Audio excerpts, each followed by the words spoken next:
Les directeurs nationaux des programmes élargis de vaccination des pays du bloc épidémiologique de 18 pays d'Afrique et du Maghreb, en concertation à Lomé pour évaluer les progrès réalisés par les uns et les autres dans l'éradication des maladies évitables par la vaccination.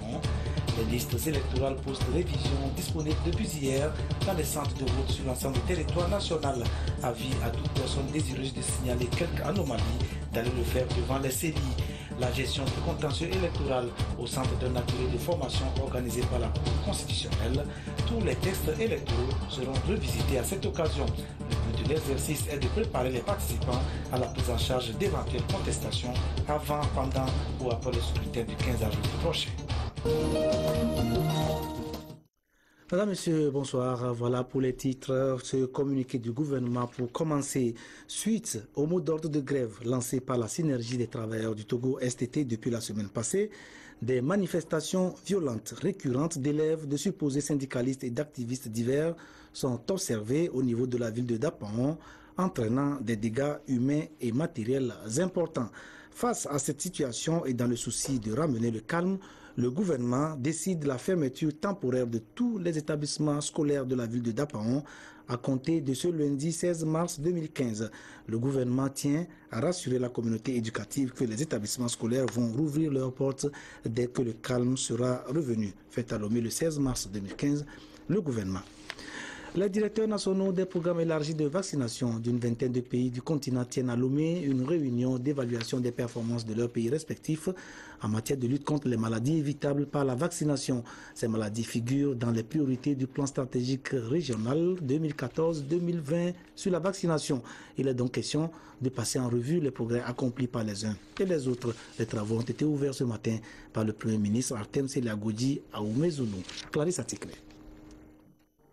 L'Organisation mondiale de la santé estime que le taux de décès lié à la poliomyélite est réduit jusqu'à 99% dans le monde depuis 1988 et d'autres maladies comme la rougeole, la coqueluche, le tétanos et autres ont reculé de façon spectaculaire. Tout ceci grâce à des stratégies soutenues en matière de vaccination.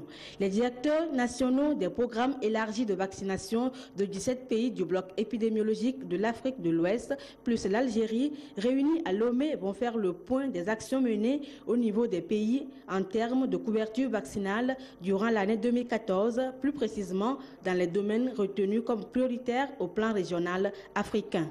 L'objectif de cette réunion, c'est de faire un peu le point sur les politiques vaccinales qui ont été mises en œuvre dans chaque pays, les stratégies, mais aussi les performances dans le PEPS de routine.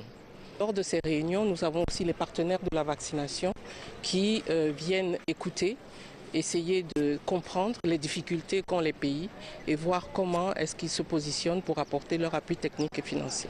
Nous avons réussi à arrêter la transmission d'une maladie invalidante comme la poliomyélite. Nous avons presque arrivé à l'élimination d'une maladie meurtrière comme la rougeole. Et nous sommes en train aussi de contrôler l'expansion de maladies comme la méningite et tout ça là grâce à la vaccination. Au niveau de chaque pays, il est noté des efforts louables en matière de couverture vaccinale, notamment dans le domaine de la vaccination de routine et de l'introduction de nouveaux vaccins. Le Togo s'est depuis toujours inscrit dans cette dynamique, ce qui lui a permis d'arriver aujourd'hui à l'arrêt de la transmission du poliovirus sauvage et à la réduction massive du nombre d'enfants non vaccinés, selon le Premier ministre Kwesi Seliagodji à Oumézounou. Les efforts de relance entrepris en 2001 et 2002, grâce à la contribution des partenaires techniques et financiers, notamment l'OMS, l'UNICEF et l'Alliance du vaccin Gavi, par la mise en œuvre de l'approche atteindre chaque district, ont permis d'améliorer de façon remarquable la couverture vaccinale et les autres indicateurs de performance du programme, en faisant passer la couverture vaccinale au DTC3 de 43% en 2001 à 92% en 2011. À partir de 2012, la couverture vaccinale, qui étaient sur une bonne tendance évolutive, ont connu une stagnation, voire une baisse entre 2012 et 2014. La couverture vaccinale en pétavalent 3 est ainsi passée de 91% en 2012 à 87% en 2014 et la couverture vaccinale contre la rougeole de 87% à 82% entre les 3 années. Mais depuis juin 2014, deux nouveaux vaccins ont été introduits. Deux nouveaux vaccins. ont été introduits, à savoir le vaccin contre le pneumocoque, PCV13 et le vaccin contre le rotavirus Rotarix. Cette initiative, selon nos objectifs, doit avoir un effet significatif sur les morbidités liées à ces maladies et à long terme sur la mortalité des enfants de moins de 5 ans. Toujours en 2014, le Togo a conduit 2 campagnes de vaccination contre le poliovirus sauvage, ce qui a permis de vacciner plus de 95% de la cible visée. Une vaccination de masse avec le nouveau vaccin, conjugué contre la méningite à méningocoque A été également organisée et le Togo a eu l'opportunité de couvrir près de 3 millions de personnes en décembre 2014 dans les zones à risque.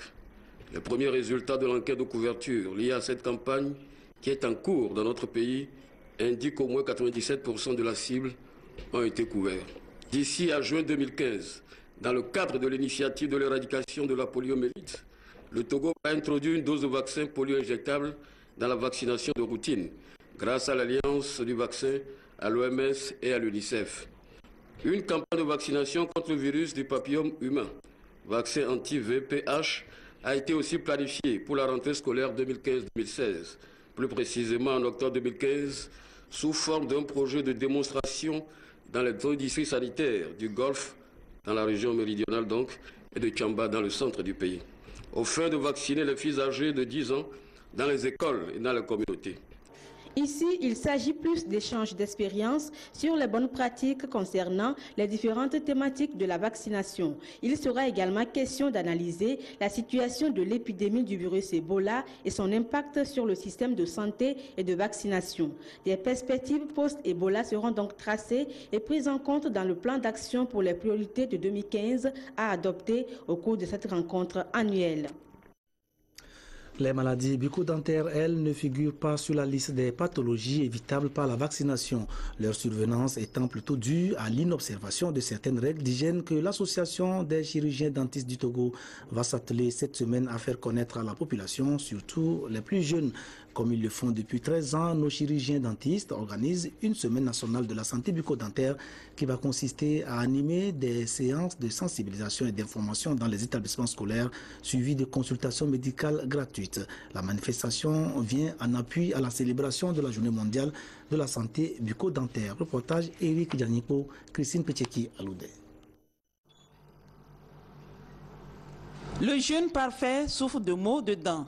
Après consultation au CHR de Baie, le médecin dentiste qui diagnostique une carie lui fait plomber la dent. Comme lui, une grande proportion de la population, surtout les jeunes, ont des problèmes bucco-dentaires sans en connaître nécessairement les causes. Pour éveiller la conscience des citoyens sur l'existence de ces pathologies et les informer sur les moyens de les éviter, l'Association des chirurgiens dentistes du Togo va consacrer toute cette semaine du 16 au 20 mars à une campagne de sensibilisation sur la santé bucco-dentaire. Les cibles de cette campagne seront les élèves des établissements publics et privés. En première étape de cette campagne, les chirurgiens dentistes se sont rendus à l'école Alpha de Lomé. La carie dentaire est causée par l'abus des sucreries, mais surtout par la mauvaise hygiène bucco-dentaire. Quand on ne se brosse pas bien les dents, la dent peut être atteinte d'une ce que nous appelons l'hypersensibilité. Parfois, l'abus de sucreries aussi, l'abus de certains aliments fait que l'émail part.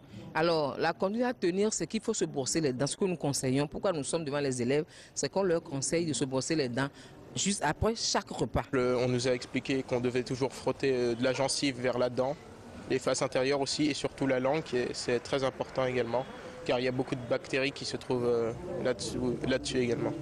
Le 20 mars prochain, jour apothéose de la campagne qui coïncide avec la célébration de la Journée mondiale de la santé bucco-dentaire, il sera organisé une journée porte ouverte avec consultation gratuite dans les différents cabinets dentaires publics et privés sur toute l'étendue du territoire national. Ce communiqué du Haut Commissariat à la réconciliation et au renforcement de l'unité nationale à présent. Sous le haut patronage de son Excellence M. Faure Eswazim Nanyasingbe, le Haut Commissariat à la réconciliation et au renforcement de l'unité nationale, HCON, procède le jeudi 19 mars 2015 au lancement de ses activités. Cette cérémonie qui réunira les membres du gouvernement, les députés à l'Assemblée nationale, les chefs des institutions de la République, les représentants des confessions religieuses, les responsables des institutions internationales, les partenaires techniques et financiers du Togo et les délégations des forces de défense et de sécurité se tiendra à l'Agora Senghor, en face du collège Saint-Joseph de Lomé, non loin du monument de la Colombe de la Paix. Dans l'après-midi de ce jeudi 19 mars 2015, il est prévu une rencontre avec les chefs traditionnels et les élus locaux de la commune de Lomé et de ses environs à l'hôtel Ibis.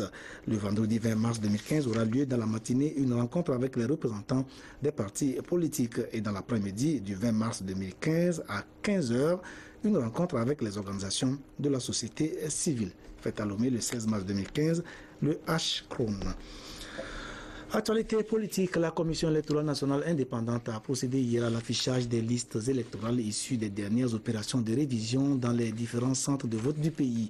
Conformément au code électoral, tous les citoyens peuvent aller les consulter et ceux ayant relevé des anomalies ont la latitude de les signaler à la Commission électorale locale indépendante qui statue et se prononce dans un délai de 48 heures.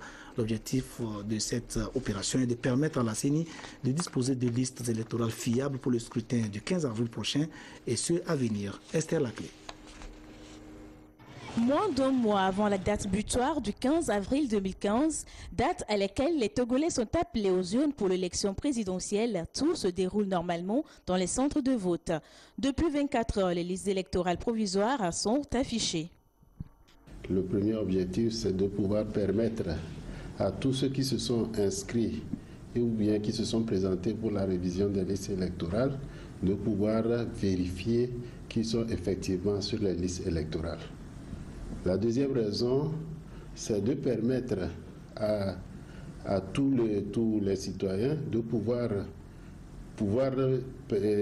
contrôler que certaines personnes ne sont pas indûment inscrites sur la liste ou bien certains qui devaient être inscrits sur la liste n'ont pas leur nom et de pouvoir faire des recours.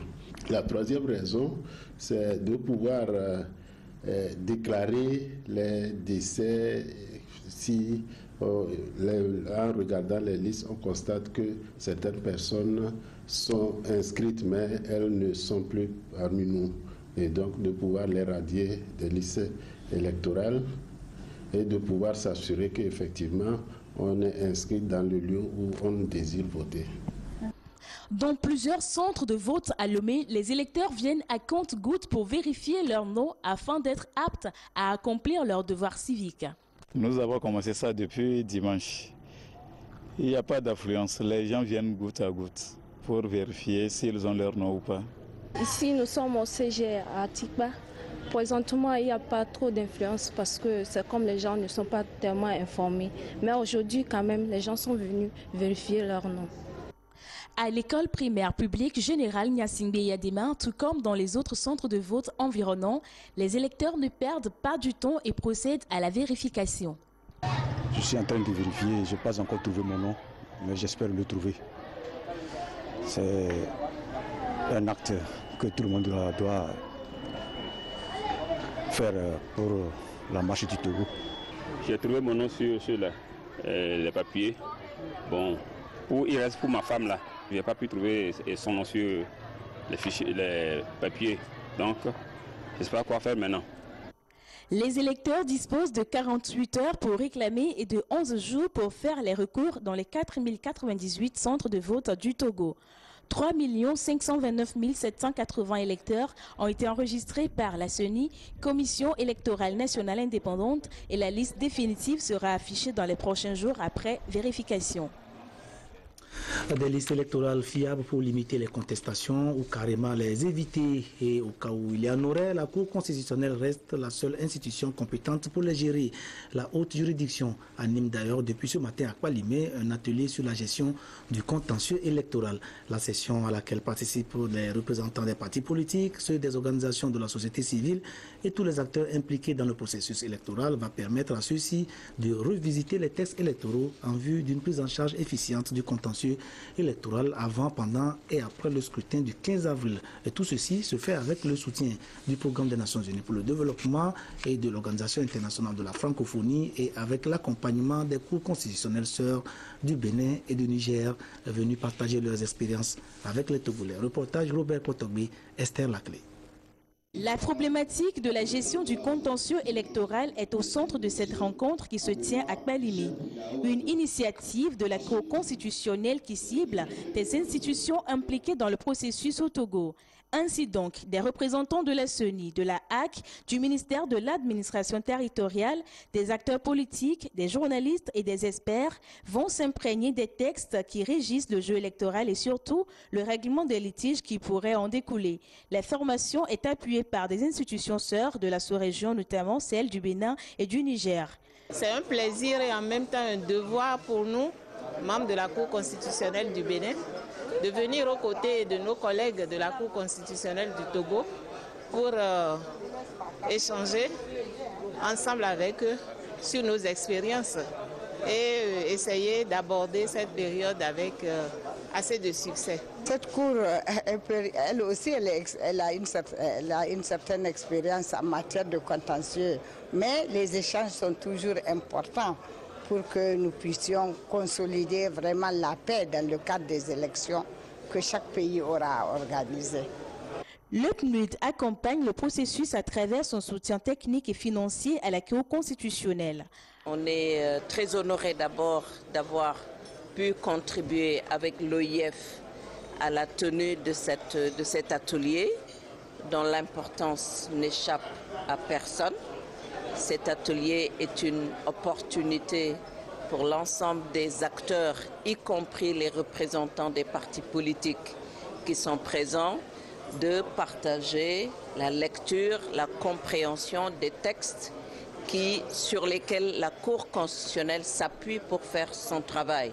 3 principales tâches incombent à la Cour. Elle se charge de gérer le contentieux préélectoral, de purger le contentieux et de proclamer les résultats définitifs.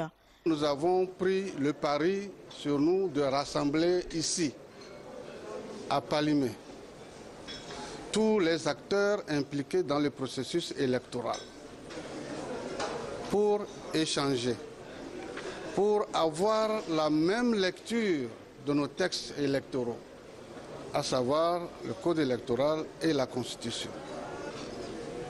Le président, Madame le Président de la Cour constitutionnelle du Niger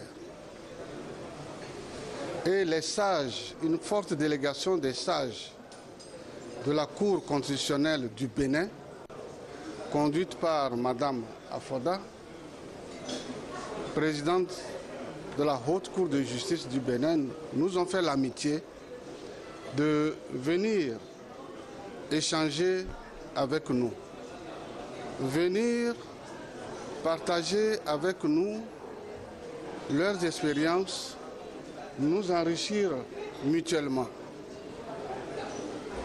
Des experts sont aussi venus, dépêchés par le PNUD et la francophonie. Ils sont venus du Burkina Faso, du Cameroun, du Sénégal, pour apporter leur touche aussi. Également à l'ordre du jour, la revue des législatives de juillet 2013 pour en tirer les leçons susceptibles d'améliorer l'organisation de la prochaine présidentielle. Dès l'entame des travaux, une minute de silence a été observée en mémoire du chef Amégan Yao Adoboli Gassou, 4 membres de la Cour qui vient de tirer sa révérence. L'ADI, l'Alliance des démocrates pour le développement intégral, qui aura un candidat sur la ligne de départ du scrutin du 15 avril, tente pendant ce temps de renforcer ses positions sur le territoire national. Elle vient de procéder à cet effet à l'installation d'un bureau fédéral à Kara. Nestor Mouzou. L'Alliance des démocrates pour le développement intégral à la recherche de son implantation dans la préfecture de la Kosa. Le sujet a été l'objet de cette rencontre à Kara. ADI a mis en place un bureau fédéral de 16 membres conduit par Aimé Sanda Babale. En arrivant à Kara, la délégation du bureau national de ADI est venu délivrer un message. Le message que nous avons à donner au public de la COSA, c'est un message de non-violence, un message de paix et un message de développement intégral. Un message qui repose sur les 3 valeurs principales du parti ADI, que sont l'intégrité, la transparence et l'équité. Cette préfecture est longtemps prise comme le fief du parti au pouvoir et il est généralement difficile pour les partis de l'opposition de s'y implanter. Mais nous pensons qu'aujourd'hui, avec l'ouverture politique qui caractérise l'atmosphère dans notre pays, il ne sera pas facile, mais notre bureau fédéral fera tout pour que le parti puisse s'implanter durablement dans la COSA. En dehors de Kara, l'Alliance des démocrates pour le développement intégral a organisé d'autres rencontres dans l'Akéran, dans la Bina, à Bassar, à Grinkuka, à Daï, à Adeta et à Agoué. L'élection présidentielle étant proche, on comprend donc que Adi ne veut pas laisser le terrain libre à ses adversaires. La RMP, l'autorité de régulation des marchés publics, continue de dérouler son programme de formation en vue de la professionnalisation des acteurs de la commande publique. Au rang des nombreuses thématiques qu'elle a retenues, à cette occasion figure celle relative aux techniques de sélection des consultants. Les participants devront acquérir des connaissances devant leur permettre de bien appliquer les critères de préqualification et d'analyse comparative des propositions en vue d'une sélection efficace des consultants. Précision, Sonia Menipo, Charlotte Onsime. Comment sélectionner un consultant? C'est à ce sujet que s'intéressent ce jour ces agents de l'administration impliqués dans la gestion des marchés publics. Il s'agit donc de les amener à mieux comprendre et à appliquer les critères de préqualification et d'analyse comparative des propositions en vue d'une sélection efficace des consultants. Il faudrait faire une première sélection qui aboutit à une liste restreinte. Donc nous allons leur montrer comment les auteurs comptables vont présélectionner les consultants pour pouvoir passer à la deuxième phase et leur permettre ensuite de dégager le consultant qui sera retenu.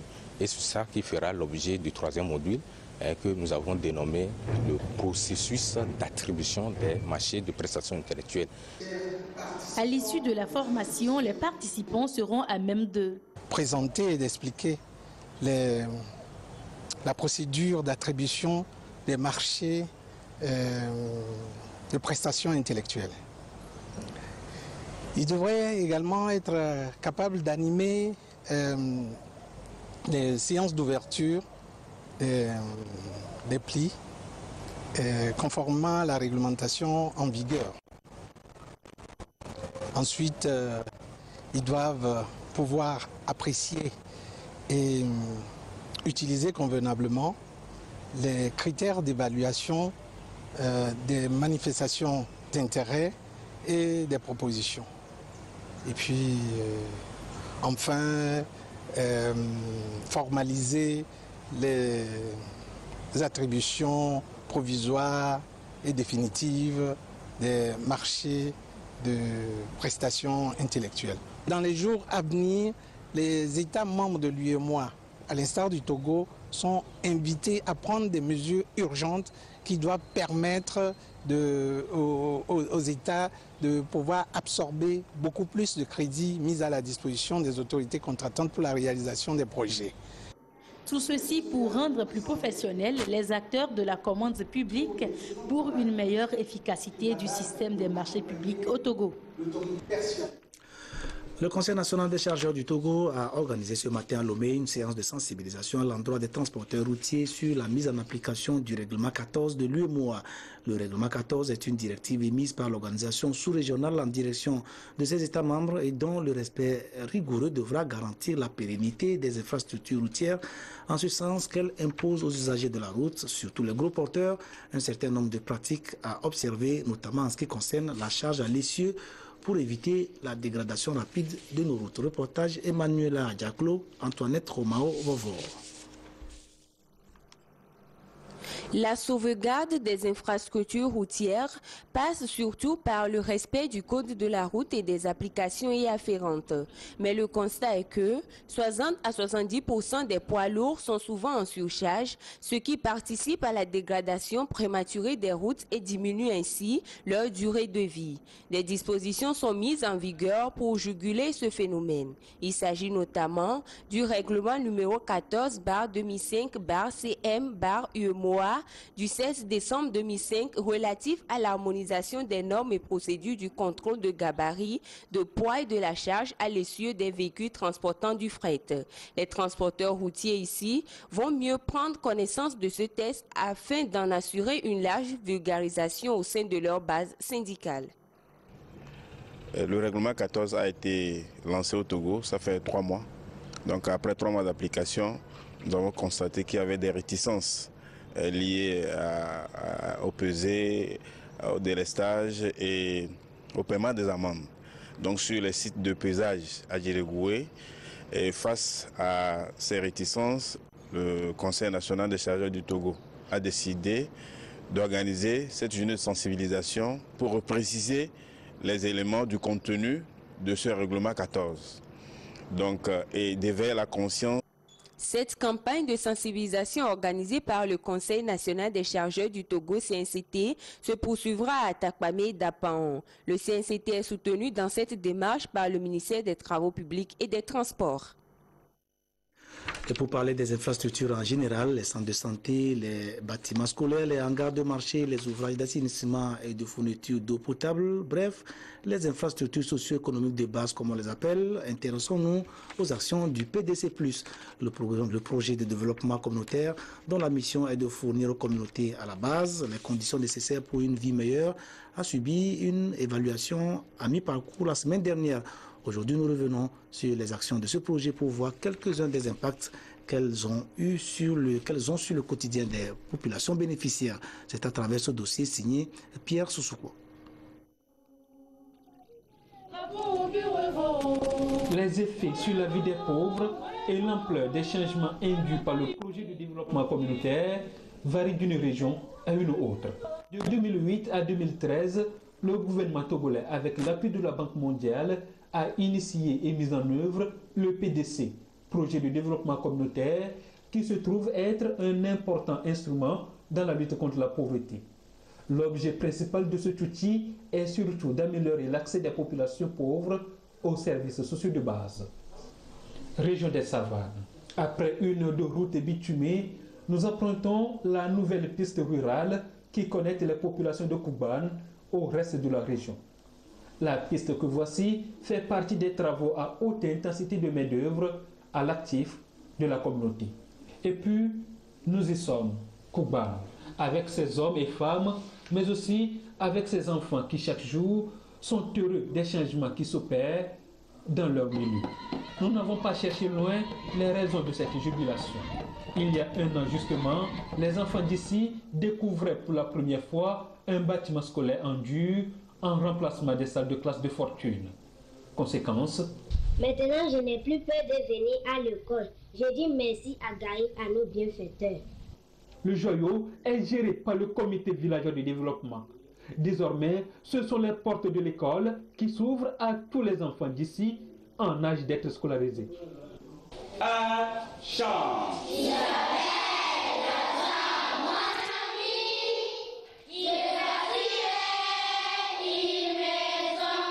Par les années passées, nous avons vécu vraiment des moments très difficiles avec nos élèves. Nous étions dans des conditions très pénibles. Avec l'avènement de cette école qui a permis de drainer toutes ces infrastructures que vous voyez aujourd'hui, vraiment les mots me manquent pour dire ma satisfaction. Des sanitaires et un point d'eau nouvellement érigé viennent délivrer les populations d'ici des corvées d'eau et du manque d'hygiène. Nounifou, cette jeune ménagère, nous parle de tout ce que le projet a changé dans leur quotidien.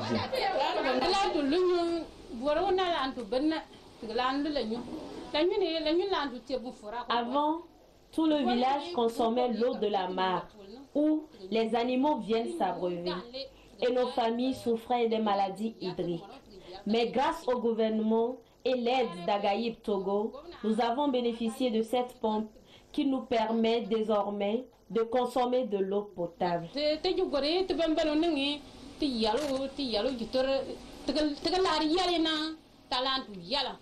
Les infrastructures de santé et d'éducation pour garantir des soins et une éducation de qualité aux populations font également partie des composantes du PDC. Dans la région des Savanes, 45 sur 70 cantons ont pu bénéficier du projet. Centre de santé de Korbongo. Les travaux d'aménagement sont achevés. Le centre n'est pas encore équipé, mais le personnel est déjà à l'œuvre. Ce nouveau bâtiment, ça nous soulage beaucoup parce que nous avons des bureaux dignes de ce nom où la confidentialité entre le patient et le prestataire seront garanties. Bonjour, dans le canton de Pana. Le ponceau que voici vient réduire l'enclavement et faciliter l'intégration des communautés dans cette partie de la préfecture de Toro. S'il pleut, personne ne peut pas traverser. C'est là qu'on traversait pour aller sur la route. Mais maintenant, nous voyons que tout est changé. Tout le monde est libre. Il y a d'autres villages derrière nous. C'est là qu'eux aussi passent. Selon le rapport provisoire du PDC, ces résultats ont été atteints grâce surtout au réseau de partenariat et de collaboration développé. Mais la grande interrogation porte actuellement sur la durabilité du projet et le secrétariat technique devra encore développer une nouvelle stratégie de mobilisation de ressources pour les perspectives de renforcement du projet et le financement de nouvelles activités, toujours au profit du bien-être des populations. Des bâtiments scolaires tout neufs également pour les élèves des cantons de Kourfiekou et de Kachamba dans la préfecture de Dangpen. Offerts par des partenaires amis du Togo, ces ouvrages ont été inaugurés ce week-end en présence de la deuxième vice-présidente de l'Assemblée nationale, Mme Memounatou Ibrahima. Reportage Nestor Mouzou. Les portes de deux nouveaux bâtiments scolaires officiellement ouvertes dans la préfecture de Dangpen.